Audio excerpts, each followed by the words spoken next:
একটি ব্যাঙ রান্নাঘরে খেলা করতেছিল। সে রান্নাঘরের চুলায় একটা পাতিলে কিছু পানি গরম করা হচ্ছিল। সে সময় ব্যাঙটি ওই পাত্রের উপর দিয়ে যাওয়ার সময় পানিতে পড়ে যায়। যাওয়ার পরে ব্যাঙটি চিন্তা করে যে এটা তো পানি, এখানে একটু হালকা পাতলা খেলাধুলা করে নেই। মোটামুটি ভালো লাগতেছিল ব্যাঙটা। তো চুলার যেহেতু তাপটা ছিল, আস্তে আস্তে চুলার আগুনের তাপে পানিটা গরম হচ্ছে। সেই সময় ব্যাঙটি চিন্তা করতেছে যে আমি আর কিছুক্ষণ থাকি। আর কিছুক্ষণ থাকতে থাকতে একটা পর্যায়ে পানিটা একদম অনেক গরম হয়ে গেছে।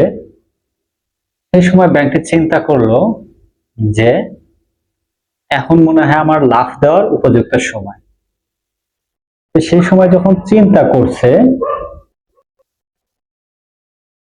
যে এখন আমি লাফ দিয়ে কি করব, জীবনটাকে রক্ষা করব, মানে এতক্ষণ তো আমি ভালোই ছিলাম। চিন্তা করলে এখন আমি লাফ দিব। যে সময় লাফ দিতে গেছে সেই সময় গিয়ে দেখে তার শরীরে সে আগের মতো শক্তিটা আর নেই।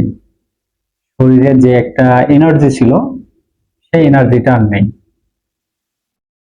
এক পর্যায়ে ব্যাঙটি ওই আগুনের তাপে গরম পানিতে পড়ে মারা যায়।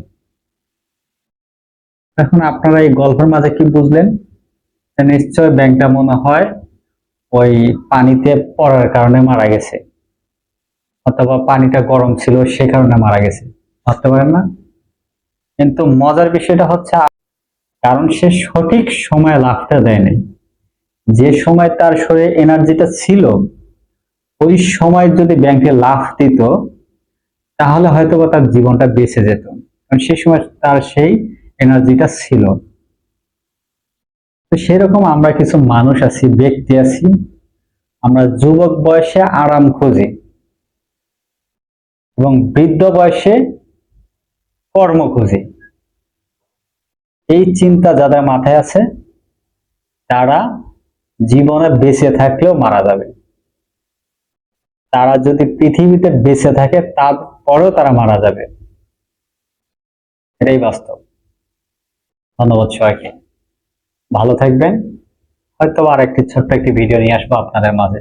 যদি ভালো লাগে শেয়ার দিবেন, লাইক দিবেন, কমেন্ট করবেন এবং পরবর্তী ভিডিও অপেক্ষায় থাকবেন। আল্লাহ হাফেজ।